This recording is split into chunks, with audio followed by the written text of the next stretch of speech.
अब अकल्ट और चक्रा, कुंडलनी और थर्ड आई पर बहुत बड़ा काम करने वाले लोग, उनका तुम उदाहरण समझो। थियोसॉफिकल सोसाइटी जिन लोगों ने बनाई, उन लोगों ने तमाम किताबें लिखी। उनकी किताबों का ही आज तक एक्सटेंशन बनता रहता है। जो नई किताबें भी आती हैं वो लीडबेटर, ऑलकाट और ब्लावटस्की और इन सब की किताबों से कुछ बहुत अलग नहीं होती हैं, वो उन्हीं का एक्सटेंशन होती हैं मात्र। Chakra, kundalini, thought form, energy form, astral plane, ये प्लेन, वो प्लेन, तमाम तरह की चीज़ें किताबें उन्होंने लिख रखी हैं। लीडबेटर साहब तो बहुत ही उस्ताद थे, लिख रखी उन्होंने। उनको कृष्णमूर्ति के जीवन में जाकर उनके तमाम चीज़ों को देखने का दावा था। अतीत और भविष्य में क्या होने वाला है इसका दावा था। और उनको ये नहीं पता था कि यही सज्जन जिनको हम अपने साथ बड़ा कर रहे हैं, हमारे ही मिशन को कुछ दिनों के बाद खत्म करने वाले हैं। बहुत बड़ा सेटबैक था। थियोसॉफिकल सोसाइटी जिस पर खड़ी थी, कृष्णमूर्ति जिसके लिए बड़े किए जा रहे थे कि वो हाँ कहेंगे कि हाँ मैं मसीहा हूँ और मैं अवतार हूँ, मैं आ गया हूँ जगत के कल्याण के लिए। और वो ऑथेंटिक व्यक्ति थे, वो झूठ बोलने वाले नहीं थे। वो क्यों कहें कि मैं जगत का कल्याण करने के लिए आ गया हूँ, वो तो अपनी बात रख सकते हैं, कल्याण तो तुम खुद करोगे अपना। उन्होंने इनकार कर दिया, शैटर्ड हो गए। एनी बेसेंट जो अकल्ट और इन पैरानॉर्मल चीज़ों का इतना क्लेम करने वाली महिला थी, उनको इतना सदमा लगा, इतना शॉक लगा कि उनकी मेमोरी चली गई। लीडबेटर इतना शॉक्ड हुए कि देश छोड़ के ऑस्ट्रेलिया जाके बस गए, सब तितर बितर हो गया। क्यों नहीं उनको पता चल गया? तीसरी आंख में तो ये किताबों में लिखा है, तीसरी आंख खुलती है तो ये सब पता चल जाता है कि क्या होने वाला है, आगे क्या होगा। और फिर हिमालय से अदृश्य जो मास्टर हैं वो भी आ रहे थे, जा रहे थे, इनको नहीं पता चला था तो उन्हीं को थोड़ा क्लू हाथ में आ जाता और वो वही बता देते कि भाई देखो ये लड़का जो है ये अब ये करने वाला है, तो थोड़ा पहले से सतर्क हो जाओ या थोड़ा मैनेज कर लो। लेकिन नहीं हुआ वैसा, हुआ वही जो होना था, क्योंकि वो उस कॉस्मिक प्लान में डिजाइन था। कॉस्मिक प्लान हमारा इवोल्यूशन में है, सबके कल्याण में है, वो ऐसी फैंटेसीज पर नहीं चलता। और ये फैंटेसीज हम अपने को स्पेशल बनाने के लिए ही अपने अंदर डालते हैं, अपने को विशेष बनाने की भावना से ही डालते हैं।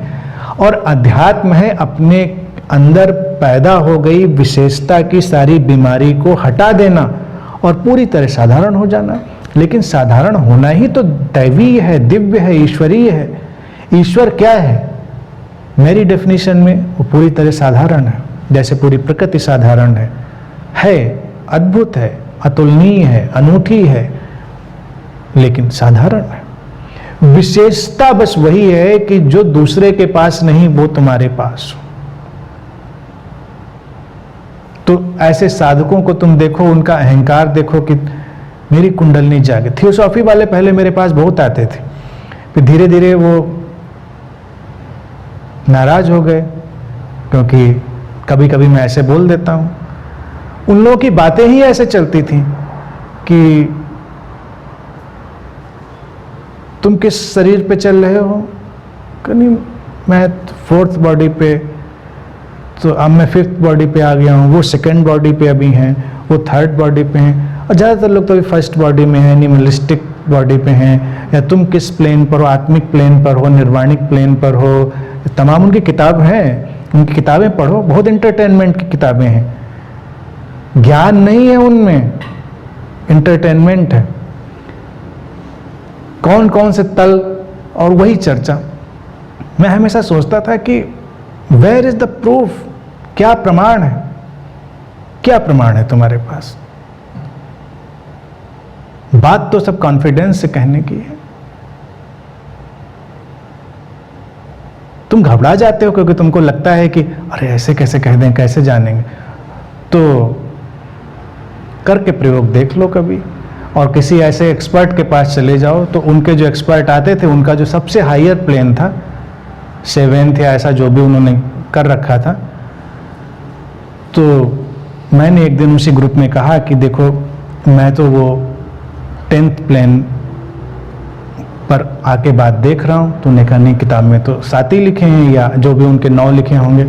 मैंने उससे एक आगे का मैंने कहा था, तो मैंने कहा नहीं, मैं तो 10th से ही बात देख रहा हूँ और ऐसी ऐसी चीज़ें हैं उसमें, ऐसे ऐसी चीज़ें हैं, ये है, ये है। सुनने में रोचक भी लग रहा था उन लोगों को। उन्होंने कहा लेकिन ये किताब में नहीं लिखा है। मैंने कहा वो लोग अभी 10th तक आए नहीं थे तो कैसे लिखते, वो जहाँ तक गए वहीं तक लिखा। अब यहाँ तक आए हम तो यहाँ तक लिखेंगी बातें, तो अब हम बताएंगे उन चीज़ों को कैसे। आप रखिए बात को कॉन्फिडेंस से, उसको काटने की हिम्मत रखे कोई, आप कहने की क्षमता रखिए। ऐसे एक थर्ड आई वाले व्यक्ति भी मुझको मिले थे, उनकी तीसरी आंख खुली थी, वो भी सब चीज़ें बता देते थे। तो अब क्या है कि देखो, हमारा जो थॉट प्लेन है ये एक्सेसिबल है, इसमें कोई बड़ी मिस्ट्री नहीं है। वो तो आप भी कुछ दिन प्रैक्टिस करिए, आप दूसरों के थॉट्स को रीड करने में सक्षम हो जाएंगे, ये कोई बहुत बड़ी बात नहीं है। लेकिन एज इट इज रीड कर लेंगे ऐसा भी संभव नहीं है, क्योंकि वो भी हो जाएगा तब भी बड़ा खतरनाक है। फिर मैं वही कहूँगा, अगर ये क्षमता आ जाएगी तो फिर इसका जो उपयोग है वो सब सैन्य शक्तियाँ और सब ये जो इन्वेस्टिगेटिव एजेंसीज हैं यही सब करेंगी, क्योंकि उन्हीं को तो पता लगाना है सामने व्यक्ति बैठा इसके अंदर क्या चल रहा है, कहाँ छुपाया है इसने, कहाँ पे क्राइम किया है इसने, कौन सा प्लान बनाया था। इतना इन्वेस्टिगेशन की ज़रूरत क्या है कि आप तहकीकात करें। आप बस, आपके यहाँ 2 एक्सपर्ट लोग हैं जो उसके थॉट्स को रीड कर लेते हैं, पूरी तरह वो सामने बैठेंगे, उतरेंगे और सब बता देंगे कि ये है इसके अंदर, ये काम किया। लेकिन कोई ऐसा वैलिड ऐसा कुछ बना नहीं आज तक, इसीलिए कहीं एक्सेप्टेंस नहीं हुई, कहीं इसकी मान्यता प्राप्त नहीं हुई। कहीं भी अगर वैलिड हो गया होता ये पूरी तरह से, तो ये जारी हो गया होता है, आप मान के चलिए शुरू हो गया होता, ये कहीं ना कहीं इसका प्रचलन शुरू हो गया होता, ये रुकने वाला नहीं था, कोई इसको उस तरह से नहीं कर पाया होगा। लेकिन फिर भी बिट्स एंड पीसेस में, थोड़े थोड़े टुकड़ों में विचारों का रिफ्लेक्शन आता है, क्योंकि विचार भी जुड़े हुए हैं एक दूसरे से, फ्लो कर रहे हैं, वो एक कलेक्टिव फील्ड में है, तो और वो इंफॉर्मेशन जो है, सूचना है, वो सामूहिक जगत में, तो वो रिफ्लेक्ट हो जाती है। इसीलिए कभी कभी एकदम से तुम कोई बात कहते हो दूसरे के अंदर, वो कहता अच्छा अच्छा मैं भी यही सोच रहा था, या तुमने कोई सोचा दूसरे ने उसको पकड़ा। ऐसा अक्सर लोगों के अनुभव में आता है। जिनके अनुभव में फ्रिक्वेंटली आता है वो भी अगर देखें तो उनके अंदर ऐसा नहीं आता है कि उनके अंदर बिल्कुल एज इट इज चला आ रहा है, सुबह से उठे और वो इंटरनेट की तरह सब डाउनलोड होने लगा उनके अंदर। हाँ, कभी कभी लगा एकदम से कि तुम बैठ रहे थे, तुमने सोचा कि अच्छा आज ये वाली आइसक्रीम खाते हैं चल के, और अचानक तुम्हारा जो साथ में व्यक्ति था उसने भी तुमसे कहा था चलो ये वाली आइसक्रीम खाते हैं। ऐसे कोइंसिडेंसेस तमाम होते हैं। या तुम कोई बात सोच रहे थे, अचानक उसने वही बात उठाई, तो वो कभी कभी ट्रांसपायर होती रहती, वो बाउंड्रीज ब्लर्ड होती रहती, ये होता है। इसको प्रैक्टिस के साथ अगर साधा जाए तो ये बहुत पॉसिबल है, लेकिन उसकी कोई वैलिडिटी नहीं है, उसकी, ये मैं कह रहा हूँ, वैलिडिटी नहीं है। यही वैलिडिटीज नहीं है जो ये सब कुंडलियों चक्रों में लोग उलझ जाते हैं, यही भूत प्रेतों में और इसमें चलता रहा कि इनको भूत ने पकड़ लिया है, इनके ऊपर भूत आ गया है। अब तुमको तो पता नहीं कि आ गया है, तो वो तो कोई मांत्रिक, कोई बाबा आएगा, वो बताएगा कि पकड़ लिया है, फिर बताएगा नहीं 3 भूतों ने पकड़ा है, मैं देख रहा हूँ 4 भूतों ने पकड़ा है। और जितना वो माहौल बना के कहेगा, जितना ड्रामा उसके पास होगा, उतना ही तुमको यकीन बढ़ेगा।